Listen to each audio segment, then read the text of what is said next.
नमस्कार साथियों, आज हमारे देश के महान स्वतंत्रता संग्राम सेनानी वीर सावरकर जी का जन्म जयंती है।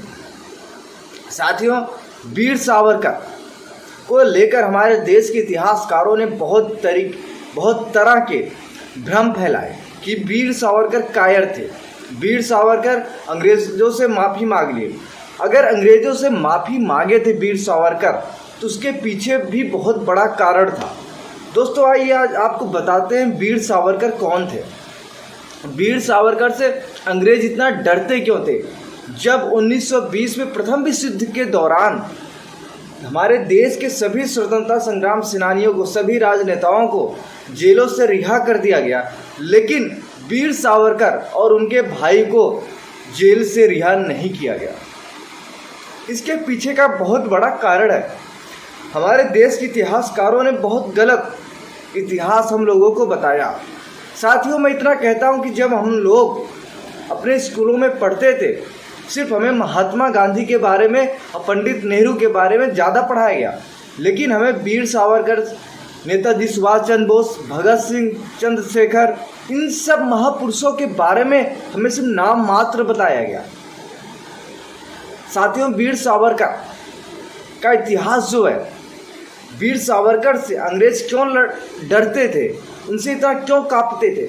वीर सावरकर जब महात्मा गांधी दक्षिण अफ्रीका से भारत आए ही नहीं थे, तब से 10 साल पहले से ही वीर सावरकर हमारे देश के लोगों के अंदर स्वतंत्रता की, आज़ादी की ज्वाला डाल दी थी।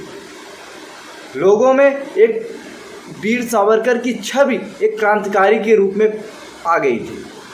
अंग्रेज उनसे डरते थे, अंग्रेजी सरकार उनसे कांपती थी। हर जगह उनको कैद करने के लिए अपने सेना को भेजती रहती थी। साथियों, वीर सावरकर को अंग्रेज की सेना अपने देश, हमारे देश हिंदुस्तान में गिरफ्तार नहीं कर पाई, लेकिन लंदन से उनकी गिरफ्तारी हुई और अंडमान निकोबार की जेल में, जो आज सेक्युलर जेल के नाम से जानी जाती है, उस जेल में उनको काला पानी की सज़ा दी। उनको बहुत सारी यातनाएं दी।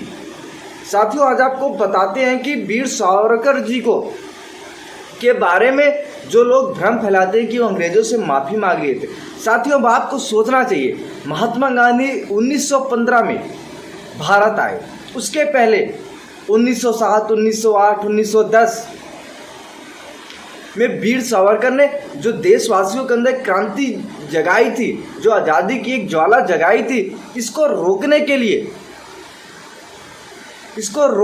अंग्रेजों ने उन्हें जेल में डाला और तरह तरह की यातनाएं दी। अब वीर सावरकर जी ने माफ़ी क्यों मांगी, अब आपको मैं बताता हूँ।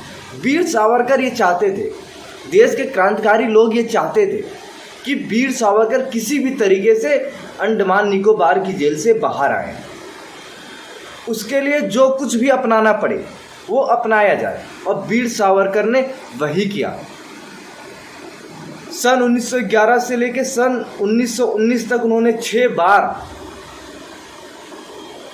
दया याचिका दायर की, लेकिन पहले दिन, दूसरे दिन, तीसरे दिन तक ही उनकी दया याचिका उनके टेबल पे रहती थी, और तीसरे दिन, चौथे दिन वो खारिज हो जाती थी, क्योंकि अंग्रेजों को पता था कि अगर वीर सावरकर जैसे लोग अगर जेलों से बाहर आ गए, भारत को, हिंदुस्तान को आज़ाद कराने में कोई रोक नहीं पाएगा। साथियों, 1920 में, अब देखिए, लोग कहते हैं कि गांधी जी ने देश को आज़ादी दिलाई। देखिए, गांधी जी ने हमारा देश 1930 में ही 1935 तक देश हमारा आज़ाद हो सकता था। साथियों, आपको याद होगा, प्रथम विश्व युद्ध हो रहा था। गांधी जी ने कहा कि हमारे देश की सेना अंग्रेजों के साथ प्रथम विश्व युद्ध लड़ेगी। गांधी जी ने अपील किया कि हिंदुस्तान के लोग और हिंदुस्तान की सेना अंग्रेजों का साथ देगी प्रथम विश्व युद्ध में। और अंग्रेजों का जो गवर्नर था वो गांधी जी के इस फैसले से खुश हुआ और सभी राजनेताओं को मुक्ति दिला दी, जेल से बाहर कर दिया, लेकिन वीर सावरकर को जेल के अंदर ही रखा। गांधी जी 1920 में स्वयं वीर सावरकर से बोला कि आप माफ़ीनामा एक बार दोबारा दायर करो, तो वीर सावरकर ने फिर माफ़ीनामा दायर किया। साथियों, हमारे देश में वीर सावरकर को लेके बहुत सारी भ्रामक चीज़ें लोगों के मन में फैलाई है, लेकिन हमारे देश के कांग्रेस के वरिष्ठ नेता राहुल गांधी वीर सावरकर जी का नाम भी नहीं ले पाते, उनकी जुबान टूट जाती है।